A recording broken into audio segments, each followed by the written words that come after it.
너희 가운데서 수고하고 주 안에서 너희를 다스리며 권하는 자들을 너희가 알고 그들의 역사로 말미암아 사랑 안에서 가장 귀히 여기며 너희끼리 화목하라. 또 형제들아 너희를 권면하노니 게으른 자들을 권계하며 마음이 약한 자들을 격려하고 힘이 없는 자들을 붙들어주며 모든 사람에게 오래 참으라. 삼가 누가 누구에게든지 악으로 악을 갚지 말게 하고 서로 대하든지 모든 사람을 대하든지 항상 선을 따르라. 아멘.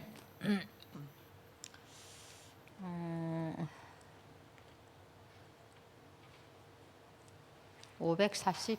네, 우리 540장 찬양하시고 서명희 권사님 기도하시겠습니다.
하나님, 말씀을 사모하여 모인 이 수예배를 축복해 주셔서 오늘도 말씀의 은혜 받게 해 주시옵소서.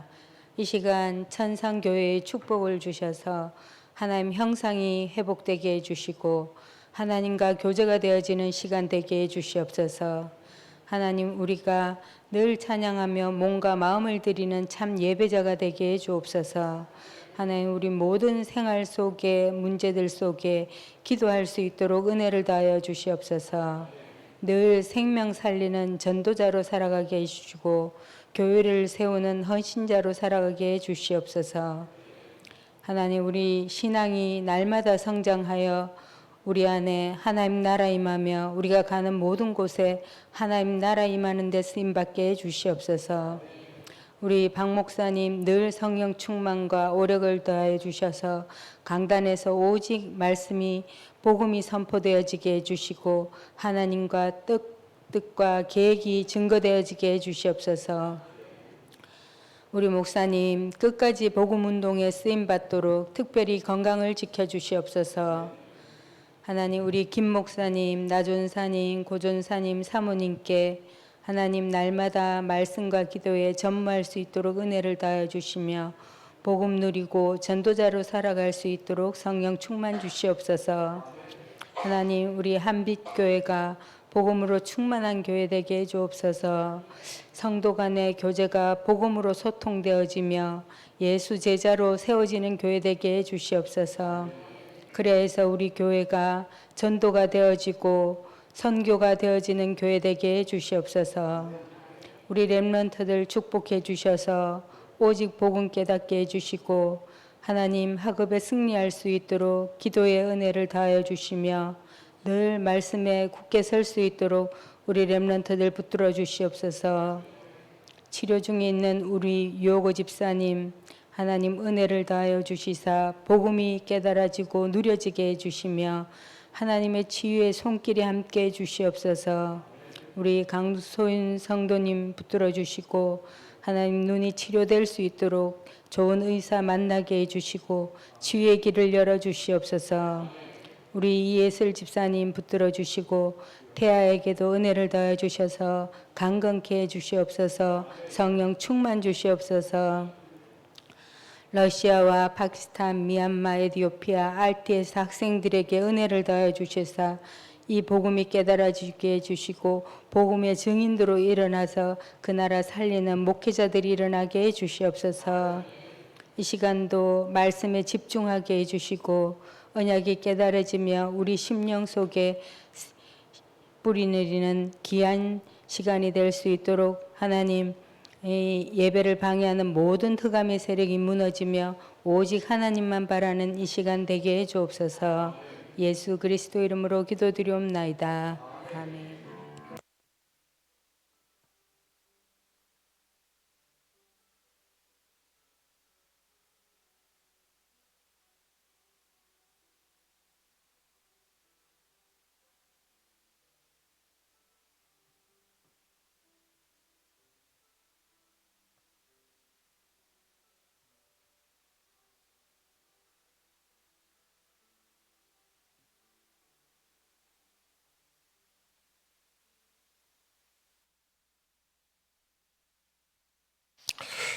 하나님 말씀 봅니다. 고린도전서 12장 말씀입니다. 고린도전서 12장 1절에서 13절까지 말씀을 보겠습니다. 제가 가진 성경으로 신약성경 277쪽에 말씀이 나옵니다. 고린도전서 12장 1절에서 13절 우리 말씀을 교독합니다. 형제들아 신령한 것에 대하여 나는 너희가 알지 못하기를 원하지 아니하노니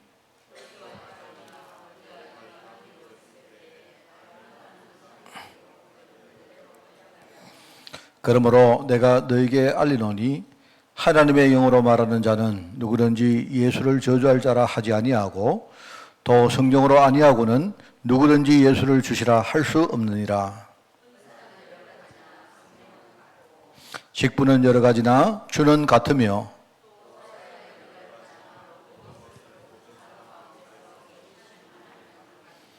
각 사람에게 성령을 나타내심은 유익하게 하려 하심이라.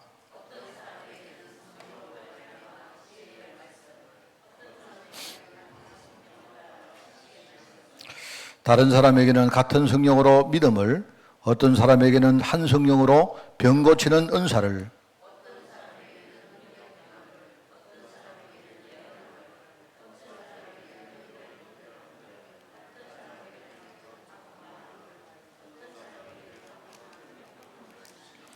이 모든 일은 같은 한 성령이 행하사 그의 뜻대로 각 사람에게 나누어 주시는 것이니라.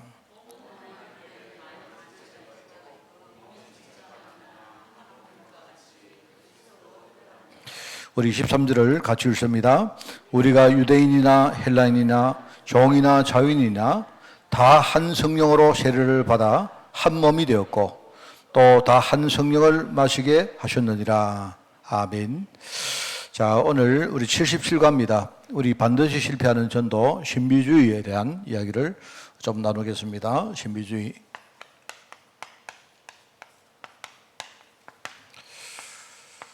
자, 우선 우리가 모든 인간 속에 창세기 3장이라는 본능이 있다는 사실, 그거부터 여러분이 아시고 인정을 하셔야 됩니다. 그죠? 그래서 우리가 이걸 어떻게 표현하느냐? 숨은 영적 문제라고 표현하죠. 거꾸로 이야기를 해보면요. 사실 이제 이걸 왜 우리가 강조하느냐. 문제가 되지 않으면 그거는 우리가 크게 뭐 다르게 뭡니까? 문제 삼을 이유가 없죠. 이 반드시 이게 문제가 됩니다. 그 말이거든요. 그러니까 우리가 이제 이 메시지를 들으면서 이게 진짜 문제가 된다는 걸 아셔야 돼요. 아닌 것처럼 보이지만 언젠가는 이게 문제가 됩니다. 그래서 사람들이 눈에 안 보이기 때문에 인정을 안 하는데, 흐름이라는 말로 제가 여러분 설명하면요. 지금 우리 안에 이 문제가 뭡니까? 처음에는 이렇게 뭡니까? 이게 숙성되어지고 이제 점점 진짜 문제가 되는 곳으로 향하고 있어요. 그렇습니다. 그런데 이게 여기에 대한 해법은 뭐냐? 영적인 부분이 있다. 그 말입니다. 영적인 부분이 있기 때문에 사람들이 육신만 알고는요, 이거 잘 알 수가 없어요. 더더구나 영적이기 때문에 이게 숨어 있습니다. 여러분, 우리가 똑같은 메시지를 듣지만 이거 여러분, 이 단어 하나만 여러분이 깊이 묵상을 해도 이게 여기 많은 것들이 나옵니다. 그죠? 그게 이제 이게 창세기 3장이라는 게 이게 저와 여러분 속에 있다는 말입니다. 제가 우리 아까 그 권사님 기도하시는데 첫 이 기도가 이상하게 그 짧은데 탁 부딪혀 오는 거 있죠. 권사님이 뭐라고 기도하셨는가 하면, 하나님 오늘 말씀을 삼아야 어떤, 여러분이 오늘 말씀을 삼아야 어떤 그 기도가 딱 들리는데요. 우리가 지금요, 말씀을 사모해서 오신 거 아닙니까? 그죠? 여러분은 지금요, 말씀을 사모해서 그 말씀 한마디, 그 말씀 하나를 우리가 진짜 받으려고 사모하는 마음으로 왔는데, 그럼 하나님이 지금요, 우리 안에 이런 것들을 아시고 하나님이 지금요, 이 사모하는 우리 심령에 말씀을 안 주시겠습니까? 주시겠죠, 분명히. 그럼 왜 우리가 말씀을 사모하느냐 하면, 이제는 우리가 우리 안에 숨은 영적 문제가 있는데, 과거와 달리 이제는 아는 거예요. 이게 진짜 문제구나. 내가 여기서 빠져나오지 못하면 이거는 정말 뭔가가 안 되는구나. 이걸 우리가 아는 겁니다.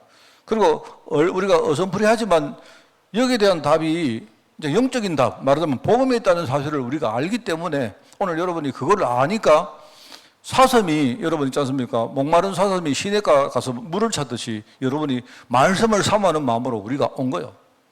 사실은 이게 뭐냐니까, 우리가 전부 내 걸음으로 왔고, 여러분이 운전해서 왔지만, 또 여러분이 오늘 뭐 맡은 일이 있기 때문에 왔지만, 우리 안에 본능은 뭐냐? 내가 이런 것들을 알기 때문에, 내가 진짜 복음만의 하나님 말씀을 우리가 안 들으면 안 된다는 그런 일종의 우리 마음의 본능이 있다는 말입니다. 그게 하나님 은혜 아닙니까? 안 그래요? 그래서 우리는 하나님 은혜가 있기 때문에 반드시 이 문제 아마 천천히라도 해결될 겁니다. 이게 해결되어지고 치유되어지면 나중에 그 뒤에 진짜 복음의 축복, 뭡니까? 또 그 안에 뭡니까? 우리가 교회라는 축복, 또 전도라는 축복, 반드시 이 축복을 우리가 누리게 된다 이 말입니다. 그래서 우리가 뭐 내가 한다는 것도 아니고 내가 잘하는 것도 아니고 그거 아닙니다. 그거 아니고 하나님이 이 사실을 알게 하셨기 때문에 내 마음에 진짜 하나님 은혜를 사모하는 마음을 우리가 주신 것입니다. 그래서 여러분들이 오늘 그 마음 가지고 말씀을 들으면요, 사실 말씀을 다 들을 것도 없어요. 그냥 말씀 한마디만 딱 들어도 여러분이요, 그 한마디가 이번 주간에 나를 완전히 살릴 수 있습니다. 만약에 우리가 그런 주간이 1년에 52주가 되었다. 그러면 뭐 우리 인생은요, 지금은 막 우리 형편없어도 한 1년 후다, 3년 후다, 5년 후 되면요, 어떻게 될지 우리가 충분히 이제 예상이 되죠. 그렇습니다. 그래서 우리 인간 속에 본능적으로 이 숨은 영적 문제가 딱 있는데, 이 숨은 영적 문제의 본질은 뭐 몇 가지 우리가 말할 수 있습니다. 제일 첫 번째는요, 이게 이제 고집입니다, 고집. 인간이 희한하죠. 이 자기 생각을 바꿀 생각을 잘해요. 뭔가가 이 생각이 딱 한번 들어가면요, 끝까지 고소합니다. 심지어 어떤가 하면 이게 틀렸다는 걸 알면서도 고소해요. 여러분 아마 부부싸움 같은 거 해보시면 알죠. 어떻게 처음에 감정적으로 내가 부부싸움을 했는데 어느 순간에 내가 잘못했구나 알아도 이게 이제 자존심, 고집 때문에 인정 안 하는 겁니다. 그런 게 많아요. 우리 인간 속에는 그거 다 있습니다. 그게 있어가지고요, 어떻게 되느냐. 나중에 하나님 말씀 앞에서도 내 고집을 부려. 하나님이 이렇게 말씀을 주시면 하나님 맞습니다. 내가 인정하겠습니다. 내가 바꾸겠습니다. 이렇게 받아들이고 그냥 회개하고 뭐 회개까지 갈 것도 없습니다. 그냥 솔직히 자백하고 하나님 말씀 받아들이고 내 생각의 스탠스를 바꿔버리면 되는데 이걸 안 한다니까요. 그 뭐 성경에도 많이 안 나옵니까? 요나 같은 사람은요 끝까지 우깁니다. 끝까지 막 어느 정도로 물고기 배 속에 들어갈 정도로 우겨요. 어느 정도로요? 자기가 하나님 앞에 뭡니까? 매를 맞는데도 끝까지 고집 부립니다. 끝까지. 나중에 뭡니까? 그 요나 같은 사람이 이 고집을 부림으로 내가 볼 때는요, 그 요나서 뒤에 보면, 그죠? 그 뒤 시대에 이스라엘 민족들이 어떻게 되는가 아시죠? 완전히 민족이 멸절됩니다. 그 정도로, 그죠? 생각을 안 바꾼다니까요. 이게 참 무서운 겁니다. 우리 안에도 이거 있다니까요. 이런 게 있고, 또 우리는 뭔가 자기를 내세우려는 참 뭐 자랑이라든지 교만한 거, 이거 있습니다. 그 사람은요, 뭔가 이렇게 남보다 나를 이렇게 뭡니까? 더 내세우려고 하는 이런 본능이 진짜 많다니까요. 있고, 또 그러면서도요, 또, 육신적으로는 되게 욕심이 많습니다. 일종의 뭐 좀 심하게 말하면 탐욕이죠. 저는 창세기 3장 안에 있는 많은 요소들 중에 정말 가장 본질적인 부분 이것들입니다. 이게 이제 우리 다락방에서는 이제 메시지로 이거 주로 이런 말 안 합니까? 결국 이 나와의 전쟁이다. 이 나. 철저히 나를 뭡니까? 부인하고 철저히 나를 뭡니까? 깨부수고 우리가 진짜 복음으로 새롭게 시작하는 거 이거 아니면 안 되거든요. 이거 안 되면 사실 이 숨은 영적 문제 이게 치유가 잘 안 돼요. 그래서 정말 뭐 이거는 뭐 여러분 메시지를 들으면서 뭐 글자로 들으시면 안 돼요. 이게 안 되고 여러분이 이거 들으면서 진짜 그렇구나. 그래서 내가 진짜 예배를 해야 되는구나. 내가 기도해야 되는구나. 내가 주일날 진짜 주일 성수를 해야 되는구나. 이런 것들이 자연스럽게 답이 나와버리면 그러면요 억지로 우리가 신앙할 필요 없지 않습니까? 안 그래요? 하나님이 이런 나에게 장로라는 어떤 축복을 주셨구나. 그러면 장로라는 그 직분이 내가 누구한테 뻐기고 자랑하는 그게 아니고 진짜 내 같은 사람을 하나님이 장로로 세웠다면 그러면 내가 그러면 장로로서 교회에 어떤 일을 해야 되느냐. 그거는 여러분 있지 않습니까? 장로님들에게 가르쳐 줄 필요가 없습니다. 스스로 말씀을 들으면 다 거기 답이 다 나와요. 이런 가운데 하나님이 나를 목회자로 부르다는 말은 뭐 말이겠습니까? 사실 어떨 때는 제가 여러분 보면요, 저는 저의 영적 문제를 보면 나는 여러분이 여기 와서 막 저를 이렇게 막 우르르 보고 말씀을 듣고 하는 게 참 어떨 때는 죄송스럽고 미안하고 우습기도 해요. 여러분이 저의 본 모습을 보면 너무 아닌데, 여러분은요, 그래도 막 우리 담임 목사님이시라고 막 이렇게 기도해 주시고 또 말씀하면 아멘도 하고 하는 그런 것들이 그래 저는 이제 그렇게 하면서 제 자신이 살고 제가 뭔가 이렇게 갱신도 하면서 내가 이렇게 발전하고 그렇게 되는 것 같아요. 그런데 이걸 몰라버리면 내가 볼 때는 정말 어떻게 보면 이게 전부 다 내가 목회자가 됐든 내가 장로가 됐든 아니면 내가 뭐가 됐든 그게 전부 다 우리에게는 축복이 아니고 결국 나를 죽이는 게 됩니다. 그래서 많은 목회자들이 갱신을 안 해요. 목회자들이 제일 문제가 많아요. 목회자들이. 그러니까 여러분 장로님들이나 평신도들은 그래도 누가 딱 목사님이 지켜보고 여러분 보고 막 회개하라고 말씀도 주고 하니까 그래도 근데 목회자들은요 아무도 자기한테 이렇게 그런 역할을 안 해준다니까요. 그러니까 자기도 속아버려요. 자기도. 그러니까 여러분들은 이걸 아셔야 됩니다. 우리 인간은 전부 다 이 속에 있는데 이게 이제 우리 인간의 본능적인 그런 부분이고 이걸 제대로 해결을 못 한다면 결국은 사실 뭐냐니까 요것 때문에 율법주의가 나오거든요. 우리가 흔히 이런 요소가 있단 말입니다. 율법이 문제가 아니고 율법주의. 약간 요런 부분에서 나오는 게 율법주의라면요. 요런 게 사실 여기 신비주의입니다. 신비주의. 신비주의의 본질은 뭐냐니까 남들이 못 먹는 걸 내가 봤다. 이런 일종의 약간 그 신비주의가요. 되게 영적으로 보이지만 그 영적이 아주 육신적입니다. 그게. 남이 안 가진 뭔가 은사를 나 가졌다. 이런 게 있지 않습니까? 그런데 그거는 묘하게 그 은사는 영적 은사이기 때문에 검증을 못 해요, 검증을. 내가 예컨대 말입니다. 여러분은 예수님 본 적 없잖아요.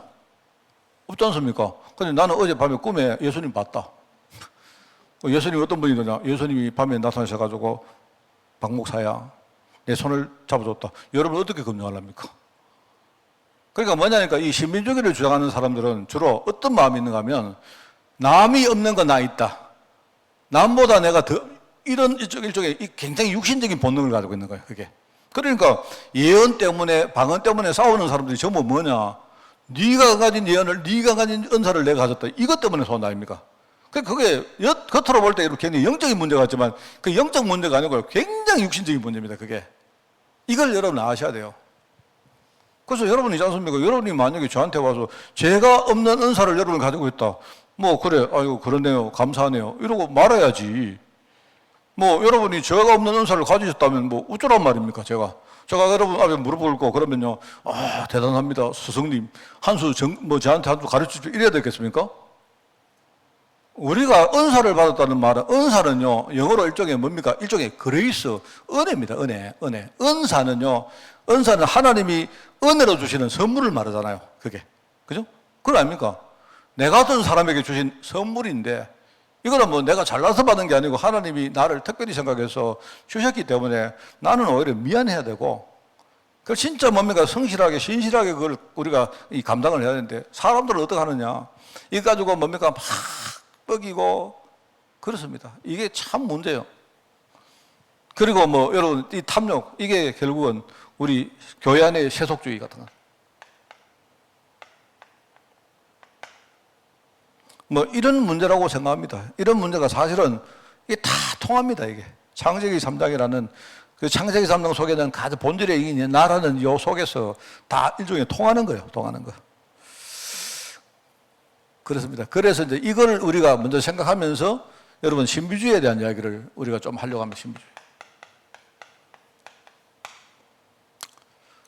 신비주의는 뭐냐니까 일종의 영적인 역사를 말해요. 영적 역사. 쉽게 말하면 성경의 역사, 천사의 지금 역사, 어떤 사단의 역사, 그 다음에 뭐 천국의 역사, 뭐 이런 것들이 전부 다 뭡니까? 영적 역사 아닙니까? 그죠? 영적 역사인데, 이 영적 역사에 몇 가지 특징이 있어요. 특징이. 그걸 여러분 잘 아셔야 됩니다. 먼저 제일 처음에 영적인 역사는 우선은 눈에 안 보입니다. 이 신학에 들어가 보면 이걸 불가시성이라고 말하는데, 이게 눈에 안 보이는, 눈에 보이지 않는 역사예요. 그래, 눈에 안 보이기 때문에, 이게 눈에 안 보이기 때문에 굉장히 뭐랄까요? 눈에 안 보이니까 사람들의 이 감정과 굉장히 이렇게 연결되어 있어요. 영적 역사라는 게 이게 눈에 안 보인단 말입니다. 그죠? 그 여러분, 사람들의 어떤 감정과 이렇게 연결이 되는데, 이게 뭐냐니까 감정을 딱 자극해가지고 사람들이 뭡니까? 그걸 맛을 한번 보면 그거 굉장히 사모하게 만듭니다. 뭘 보면 아시는가? 여러분, 꿈을 꿔보시면요. 꿈은 굉장히, 이 프로이드의 학설에 따르면 꿈은 굉장히 뭡니까? 양쪽으로 굉장히, 뭡니까? 아주 양쪽으로 사이드에 있어요. 꿈은. 여러분, 꿈 꿔보시면요. 굉장히 불안하든지 아니면요. 굉장히 화호라든지 둘 중에입니다. 그게 사람 속에 있는 뭐냐? 내 안에 뭡니까? 나를 굉장히 황홀하게 만드는 요소가 있는데 그게 꿈으로 나타나는 거예요. 여러분 꿈 꿔보시면 대부분이 꿈요, 밋밋한 꿈 그런 거는 그 전부 그걸 이제 우리가 흔히 개꿈이라 말하죠. 그 개꿈은 그냥 개꿈이요, 개꿈. 그런데 나와 굉장히 관계 있는 꿈은 주로 굉장히 뭡니까? 뭐 불안하거나 막 굉장히 여러분 막 식은땀을 흘리거나 이렇든지. 여러분 우리 마음 속에 있는 일종의 본능 속에 있는 뭡니까? 이런 어떤 그 뭐 불안감이나 이런 것들이 꿈을 통해서 나올 때는요, 굉장히 우리 감정을 자극해가지고 굉장히 커집니다, 이게. 그래서 여러분들 주로 뭐 저는 꿈을 꾸면 주로 어떤 게 나오느냐? 어디서 막 떨어져요. 떨어지는데 제가 떨어지는 꿈을 잘 꾸는데요. 그 떨어지는 게 문제가 뭔가 하니까 떨어지는데 그럼 바닥에 대면 끝나는데 이게 바닥이 안 돼요. 계속 떨어져요, 계속. 제가 주로 어른들 똥통 같은 데 떨어지고요. 절벽에 떨어지고요. 비행기에서 떨어지고 막 잘 떨어집니다, 저는요. 근데 제가 자다가 떨어지는데 계속 떨어지는 겁니다, 계속. 그럼 여러분 계속 떨어지면 어떻게 됩니까? 막 자는데 뭡니까? 막 심장이 뭡니까? 막 요동을 하고 막 내 마음속에 뭡니까? 막 혈압이 막 오르고 그래요. 진짜 그렇습니다. 저는 굉장히, 그리고 또 한 가지는요, 꿈을 딱 꿀 때 꿈이 굉장히 황홀해요. 그렇습니다. 꿈을 꾸면, 이제 이게 뭐냐니까, 이게 우리 본능 속에 넣는 의식 자체가 우리 감정을 그 시간에 이렇게 때리면서 뭡니까? 꿈을 통해서 이게 나타납니다. 주로 그렇습니다. 여러분, 제 말 맞죠? 그리고 우리가 이제 이도 저도 아닌 걸 가지고 뭐라 하냐, 개꿈이라 하는 거. 그거 아무 상관없습니까? 그 개꿈은, 이러면, 보자, 아까 꿈 꿨는데, 뭐였지? 1분만에 잊어버려. 꿈 꾸는 것 같은데, 내용이 뭐였더라? 그 아무 생각 없는 꿈.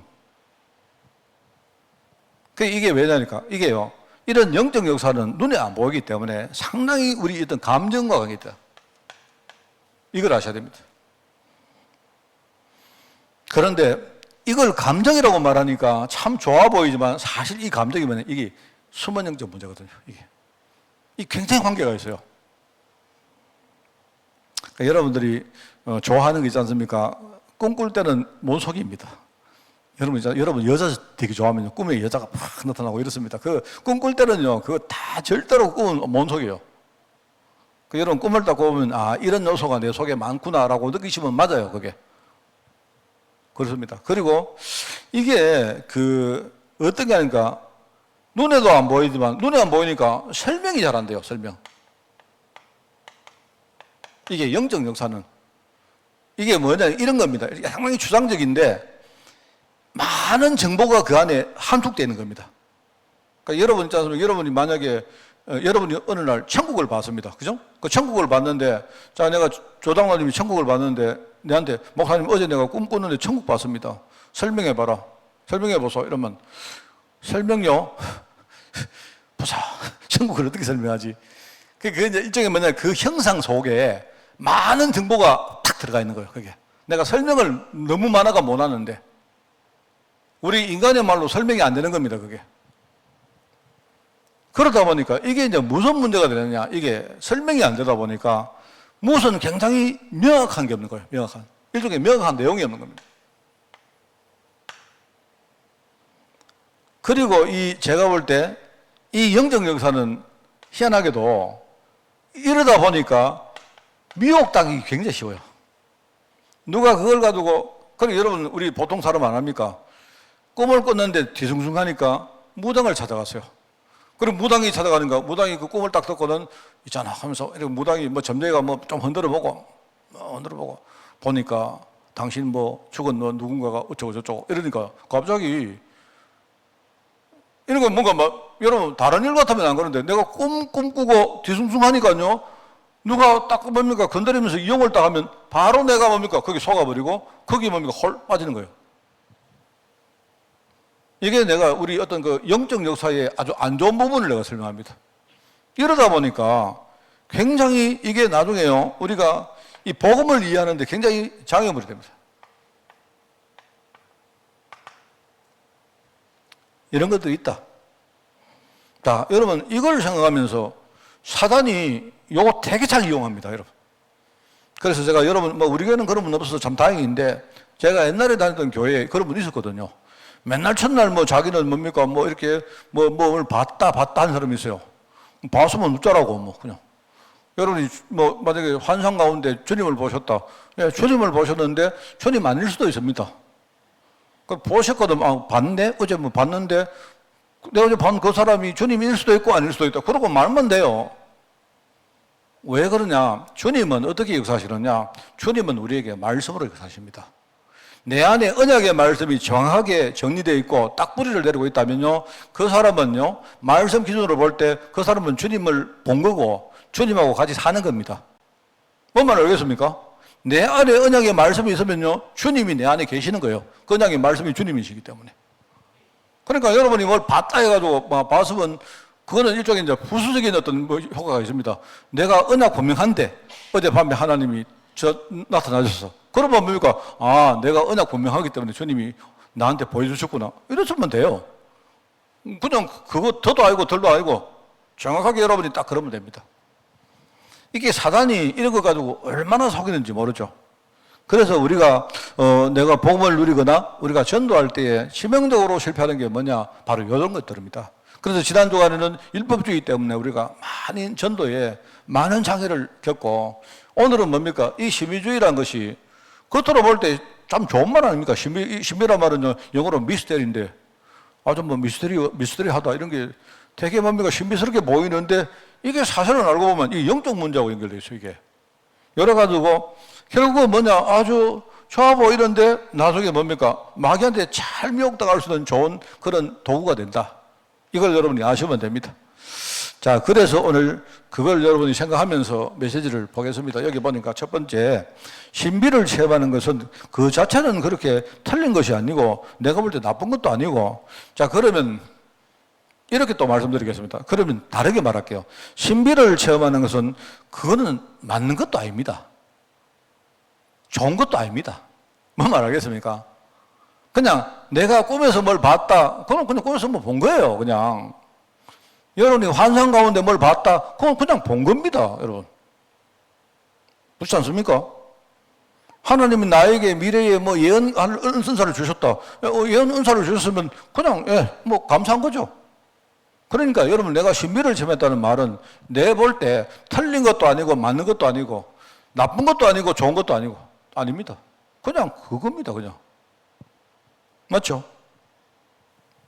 그래서 이게 신비 체험,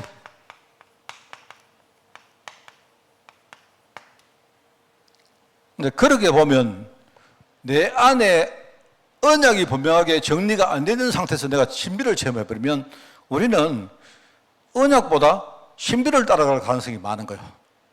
그게 문제란 말입니다. 무슨 말 알겠습니까? 마찬가지입니다, 여러분. 우리가 아이들이 와서 목사님 돈은 좋은 겁니까? 나쁜 겁니까? 내가 볼 때는 돈은 좋은 것도 아니고 나쁜 것도 아닙니다.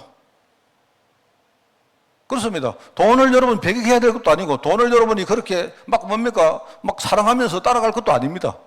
돈은 돈입니다. 근데 문제는 뭐냐? 내가 언약을 제대로 뭔가 모르고 언약이 내 안에 뭔가 정리가 안 되는 것에서 내가 돈 따라가 버리면 나는 뭡니까? 이 상태에서 돈을 따라가니까 결국은 나중에 가다 보면 뭐죠? 돈이 주인이 되어 나를 막 끌고 가는 거예요. 어디로 끌고 가겠습니까? 그 돈이 나쁜 게 아닌데 그 돈을 뭡니까? 사단이 딱 이용해가지고 나를 언약의 반대 방향으로 자꾸 끌고 가는 거예요. 이게 문제다 말입니다. 근데 사람들은 그 문제의 핵심을 모르고 돈이 나쁜 겁니까? 돈이 좋은 겁니까? 신비주의가 나쁜 겁니까? 신비주의가 좋은 겁니까? 이러고 앉아있다니까요. 그래서 그런 의미에서 신비를 체험하는 것은 틀린 것이 아니다. 오히려 성경 안에는 이런 요소가 나온다. 그래서 보면요, 성경 안에 보니까 성경에 요엘서 2장 아닙니까? 우리 잘 알죠? 내 영을 만민에게 부어준다 안 했습니까? 주님께서. 너희 자녀들이, 그죠? 장래의 일을 말하고 늙은이들과 꿈을 꾸고 그리고 뭡니까? 젊은이들이 이상을 볼 것이다. 이렇게 말하죠. 그거는 미래에 대한 미래 예언이죠. 이게 예언의 내용이 뭐냐? 여기 나오는 뭡니까? 꿈, 이상, 장래일, 이게 하나님 말씀 정치를 말하는 거죠.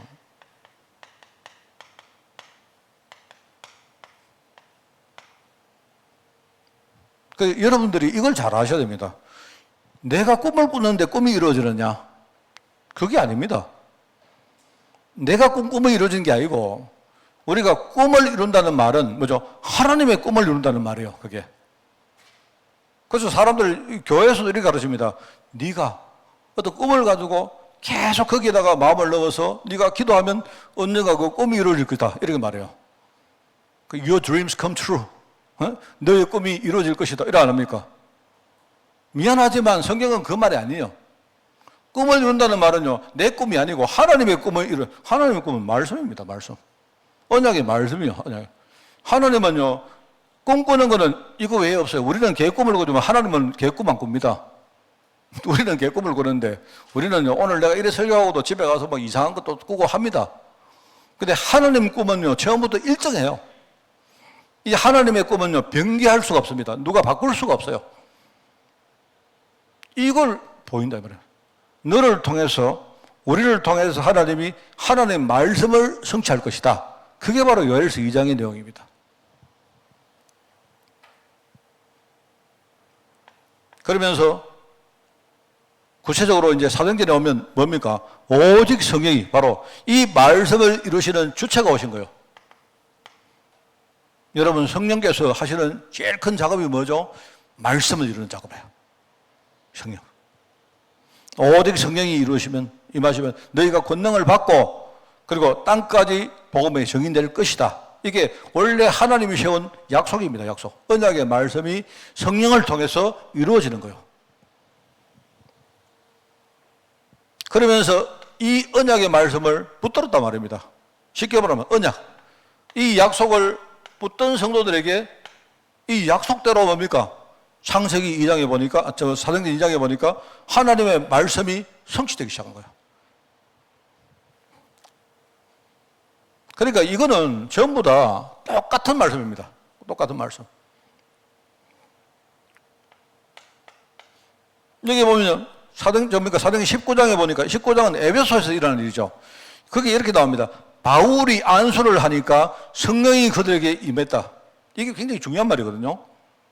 이게 뭔 말인가 하니까 이때만 해도 사람들은요, 성령이, 옛날에는 성령이 임한다는 것도 몰랐고요. 그런데 마가들 앞에서 제일 처음에 이 사람을 알아듣는 게, 성령이 실제로 구약의 말씀처럼 임하는구나 라는 걸 알아듣고요. 근데 사도행전 19장은 뭐냐? 성령이 이방인들에게 임한다는 사실을 몰랐던 거예요, 이 사람들이. 그런데 가보니까 바울이 그들에게 축사를 하고 안수를 하니까 그들에게도 성령이 임하시면서 뭡니까? 거기에 막 방언이 터지고 예언이 막 일어나고 했다. 이 말입니다. 그러니까 이런 흐름이 나중에 뭡니까? 이방인들 현장에도 일어난다. 이 말입니다. 그러니까 이걸 보면 뭐 특별한 건 아니죠. 이거는 우리가 신비라고 표현하니까 되게 아주 특별하게 보이는 말이지만 이거는 뭐냐니까 너무나 당연한 말입니다. 그래서 이런 것들을 제대로 아는 사람, 이런 것들을 사모하는 사람, 만약에 내가 하나님, 나도 정말 우리 간절한 마음 가지고 하나님, 나도 이 역사 속으로 들어가기를 원합니다. 이런 사람에게는요, 하나님이 친히 그 사람에게 이런 축복을 주신다는 말이죠. 그래, 이런 사람에게는 이런 방법으로, 저런 사람이 저런 방법으로 나오지. 그죠? 그런데 이걸 사모하는 사람은요, 하나님이 뭐 말씀을 성취하는 이 축복을 주시는 거예요. 그래서 성경은 뭐라 하느냐? 성령 충만 받고 그 다음에 이런 은사를 사모해라. 이렇게 말씀하고 있단 말입니다. 여러분이 이거 진짜 하셔야 돼요.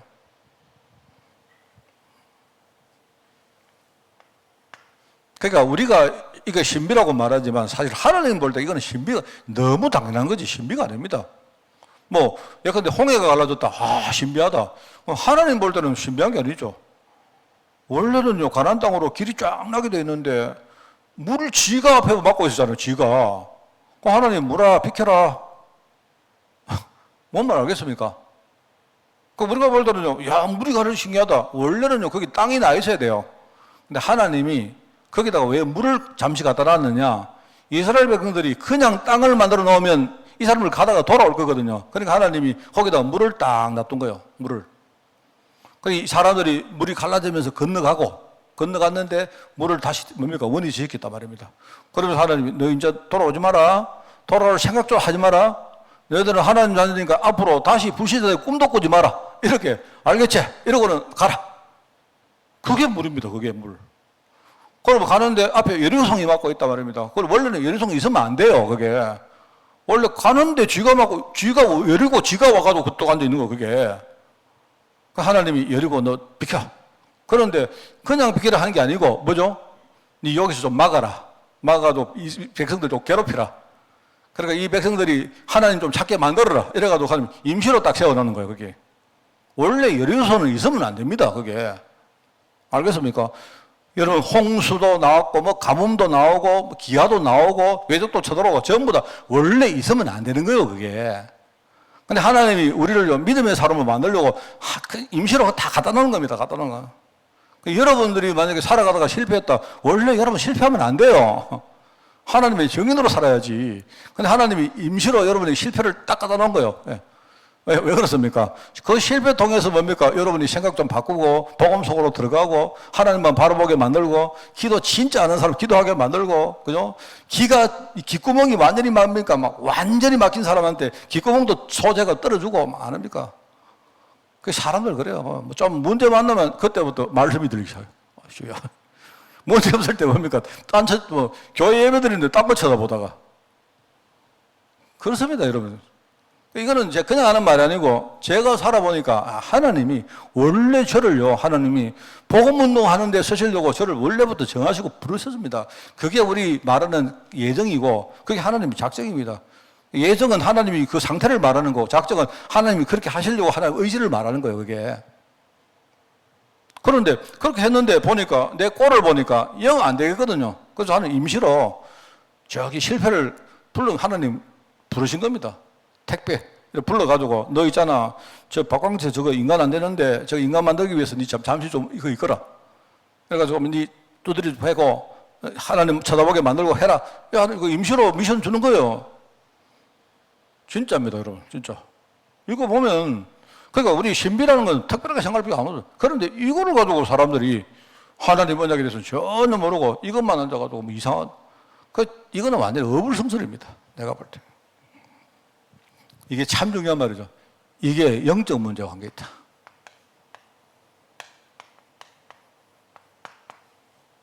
그러니까 여러분들이 만약에 목사님 어제 내가 밤에 꿈을 꿨는데 내가 천국 갔습니다. 저 인정해 드리겠습니다. 알겠습니까? 내가 여러분 무슨 그런 소리를 하나 그런 꿈을 꾸고 꾸중 안 하겠습니다. 여러분 천국 갔다 올 수 있어요. 근데 그걸로 끝입니다. 알겠죠? 끝인데 여러분이 와서 말이야 나는 막 목사님도 아는 뭡니까 내가 체험을 했다고 막 그러시면 되겠습니까? 여러분 그게요 전부 여기서 나요. 제가 목회하면서 제일 느끼는 게 그겁니다. 이게 딱 잘못하면요 목사들은요 내가 해도 아무도 목사를 이렇게 영적으로 견제를 안 합니다. 그러니까 우리 성도가 근데 10명이 있든 100명이 있든요 그 사람들은 그래도 뭡니까 말씀 다 사모해서 온 사람들이거든요.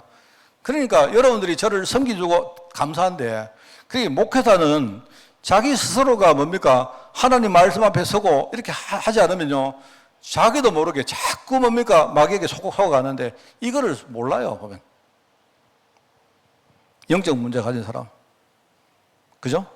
신비주의는 두 가지 문제가 있는데 이 첫째 이게 전부 영적 문제입니다. 영적 문제. 그래서 이게 영적 문제는 복음을 체험 잘 몰라. 이 복음을 제대로 모르고 복음 안에는 하나님의 약속을 우리가 정말로 제대로 이해하고 그걸 우리 속에 뿌리내지 못하고 뭔가 신비주의 있게 뭡니까 이런 것들을 자꾸 추구하면 나도 모르게 그게 영적 문제와 딱 연결돼서 신비주의 빠진 겁니다.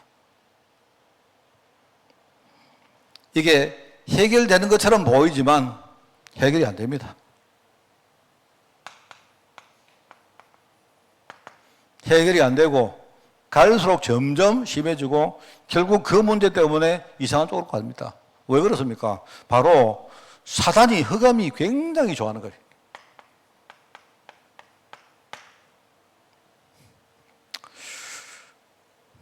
저는 제가 부족한 거 진짜 압니다. 저는 부족한 거 진짜 많이 알고 여러분이 모르는 정말 내 자신이 치부도 많습니다.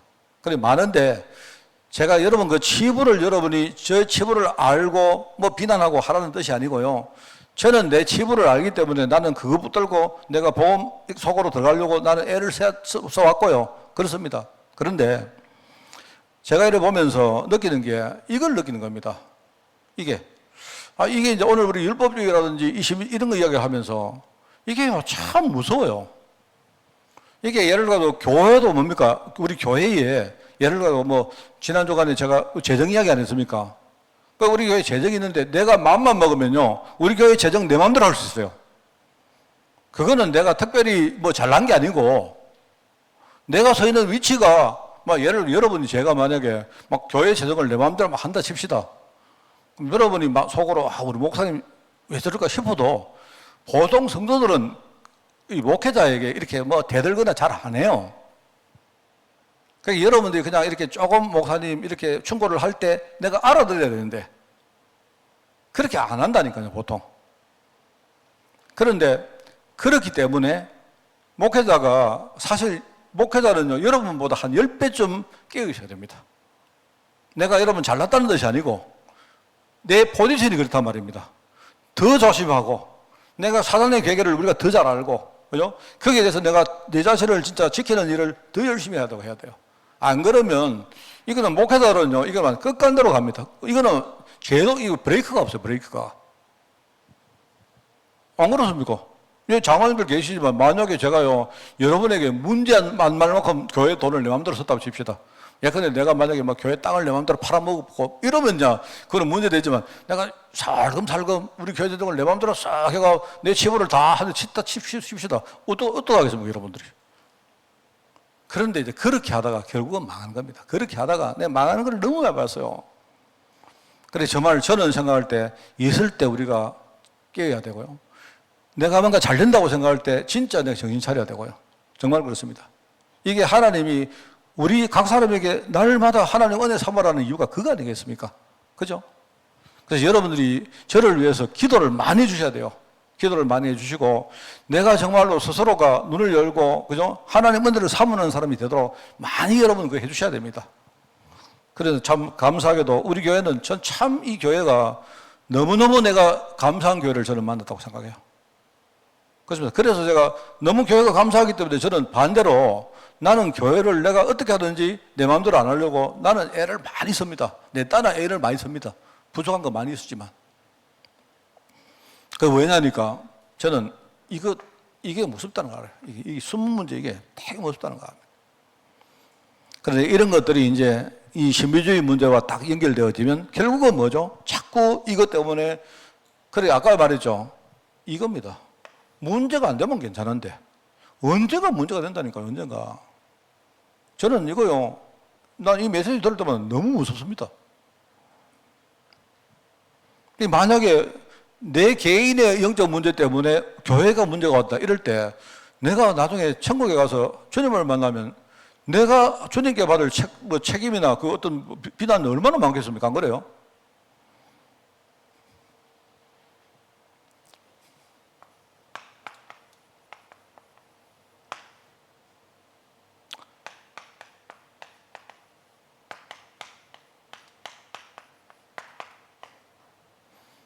그 최근에 제가 이렇게 한번 보니까 최근에 뭐 저한테도 메일로 이렇게 자꾸 날아오고 해서 내가 이렇게 관심을 가져봤는데 그 침례교회의 그 정동호 목사님이라는 분이 계시는데 이분이 그 킴 제임스 성경을 그분은 굉장히 강하게 이렇게 그 성경 가운데 킹 제임스 버전 외에는 전부 다 너무 오류가 많다 주장하는 분이세요. 근데 제가 그분을 그래서 그분이 자꾸 뭐 자료를 보내줘가지고 내가 유튜브를 들어가서 한번 이렇게 보니까 이분은 보니까 그 바른 성경, 바른 말씀을 따라가려고 하는 그 어떤 사모함이 되게 넘치는 분 같아요. 참 사람이 깨끗하겠다 이런 생각이 듭니다. 자, 그런데 이분이 최근에 보니까 고신책에서 이분을 또 이단 논쟁을 또 벌여가지고 지금 이단 또 뭐 이단성 이섬 이래가지고 이러고 앉아있어요. 그래서 제가 이제 그 말을 쭉 이렇게 보니까 내가 심판으로, 객관적으로, 삼자로 딱 보니까 이분이 이제 너무 사모하는 마음이 커가지고 좀 과하게 말한 거예요, 과하게. 이분이 어떻게 말했느냐. 지금 우리가 쓰는 개혁 성경, 우리가 지금 쓰는 성경입니다. 이 성경은 카톨릭에 나오는 그런 역할의 불가타역이라든지 이런 것들을 전부 다 그 기본 베이스로 썼기 때문에 이거는 전부 다, 이거는 진짜 너무 틀린 부분이 많다 정도 이야기했고요. 그리고 여기서 잘못하면 이단이 될 만한 그런 요소가 너무 많다고 말한 거예요. 그러니까 이제 장로교에서는, 우리 장로교는요, 또 굉장히 그 장로교가 가진 그 특징이 있습니다. 그 장로교에서요, 무슨 소리 하느냐, 우리 모든 한국교회가 다 쓰는 이 개혁 성경이 문제가 있다면 그건 아니지 않느냐. 그리고 성경을 비판한 그 자체를 가지고 이단성이 있다고 이분을 또 찍었어요, 그래. 그러니까 이 양반이 이제 좀 열이 받아가지고 내가 볼 때 최근에 보니까 이분이 그 칼빈에 대해서 굉장히 자기들이 이 좀 비판적인 분이고 저도 압니다. 칼빈이 굉장히 나쁜 짓도 많이 했어요, 사실은. 그러니까 이제 그 칼빈주의를 또 이 사람이 또 비난을 하니까. 그러니까 지금요, 고신척하고 또 둘이서 완전 정면 칼싸움 벌어졌습니다, 지금. 제가 그거 보면서, 야, 이 장로교는 보니까 막 무조건 뭐 막 말만 하면 이단해버리고. 그 사람이 말한 건 내가 보기에는 뭐냐니까 우리 성경이 이거 틀린 거 너무 많으니까 지금이라도 한국 성서공예가 좀 주가 돼가지고 좀 성경 제대로 번역하고 제대로 만들자 이제 이야기인데 이게 감정 싸움이 돼가지고 서로 뭡니까?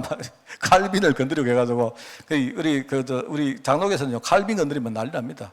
예수님은 건드려도 되는데 칼빈 건드리면요 진짜 난리 나는 사람 많습니다. 내가 옛날에 우리 신학교 다닐 때요, 우리 지금 RT에서요, 어떤 칼빈 신학 배울 때, 교수님이, 우리 다락방하는 교수님이 이러더라니까, 세상에 기도하는데, 하나님, 나는 알비단 신학이 아니고, 나는 칼빈 신학을 배운 것이 너무나 감사합니다. 기도 이래요. 아, 저 사람은 보니까 칼빈이 완전 우상이구나. 이렇습니다, 여러분. 이래가지고 지금요, 다행히 고신청하고 지금 붙어가지고 막 이단이니 어쩐지 하고 있습니다. 지금 하고 있는데. 제가 보니까 아무 데나 이단 붙이고 그래요. 그런데 저는 이단 문제보다 이 사이비가 이게 문제입니다. 사이비가. 이 사이비는요, 여러분과 제 속에도 사이비 요소가 다 있어요. 그게 뭐냐? 저는 이거라고 생각합니다. 아차하는 순간 우리가요, 나도 모르게 사이비로 빠집니다. 이게 지금 현장에 불건전, 사이비, 이단 이런 것들이 너무 이런 것들과 관계해서 많이 생깁니다. 이상한 단체들이 생기는 것 전부 다. 그래서 지금 제가 여러분 지난주에 이야기했습니다만은요, 제가 정말 종말론을 내가 어떻게 설명할까 내가 나름대로 고민을 되게 많이 했습니다. 왜 제가요 우리가 조직신학에 다른 거는 한 개도 걱정 안 했습니다, 내가. 근데 종말론을 성도들에게 내가 이야기를 해야 될까 말아야 될까? 혹시 내가 말 잘못해서 성도들이 또 이상하게 받아들이지 않을까? 그러다가 제가요, 아니다. 내가 나름대로 내가 종말론에 대한 내 바른 신학을 내가 성도들에게 진짜 내가 정인으로 내가 말해야 되겠다. 라고 내가 생각하고 내가 이번 7월 달에 설교를 준비한 겁니다. 제가 다른 달보다 기도 엄청나게 많이 하고 묵상을요, 어마어마하게 많이 했어요, 제가. 그래서 내용은 내가 그냥 간단하게 하되 우리가 진짜 눈여겨야 될 부분만 내가 여러분에게 좀 강조하려고 그렇게 합니다. 그래서 여러분들은 진짜 이거 아시고 이 신비는 굉장히 중요한 겁니다. 우리에게 이 체험이라는 것이 굉장히 좋은 건데 신앙을 도우는 신비주의가 되어야지 나로 하여금 자꾸 언약에서 이탈하게 만드는 거 되면 안 되죠. 지금 한국교회가 또 세계교회가 이런 문제가 있다는 거 알고 우리는 정말 주님 오시는 그날까지 우리가 정말 정확한 하나님 언약 속으로 우리가 부족해도 우리가 하나님 언약의 말씀 그 속으로 들어가는 그런 여러분 되기를 예수님의 이름으로 축원드립니다. 하나님 감사드립니다. 정말 복음 깨닫게 하시되 그 전에 우리 자신의 영적 상태를 정확하게 진단할 수 있도록 은혜 주시니 너무나 감사드립니다. 이제 오늘 말씀을 통해서 우리가 우리 안에 있는 여러 가지 고집과 교만과 탐욕들을 우리가 제거하고 치유받으며 정말 우리가 이 율법주의, 신비주의, 세속주의를 넘어선 정말 오직 복음주의의 신앙으로 우리가 그렇게 무장되어서 정말 현장에서 복음과 교회와 전도의 축복을 마음껏 누리며 우리가 이 유산을 우리 후대들에게 전가할 수 있도록 주님이 축복하여 주옵소서. 하나님 사단의 공격에 어떤 미혹에도 우리가 속지 아니하고 정확한 하나님의 말씀 따라서 하나님 언약의 여정 속으로 깊이 들어갈 수 있도록 우리 모든 죄종들과 우리 특별히 교회 강단을 축복하여 주옵소서. 감사드립니다. 예수님의 이름으로 기도드리옵나이다. 아멘. 우리 주 예수 그리스도의 은혜와 하나님의 크고 놀라운 사랑하심과 성령님의 지금 함께 하심이 이제 정말 오직 복음 속에 답을 가지며 이 축복을 누리기를 원하는 모든 죄종들 머리머리 위에 지금부터 영원까지 항상 함께 계실지어다. 아멘.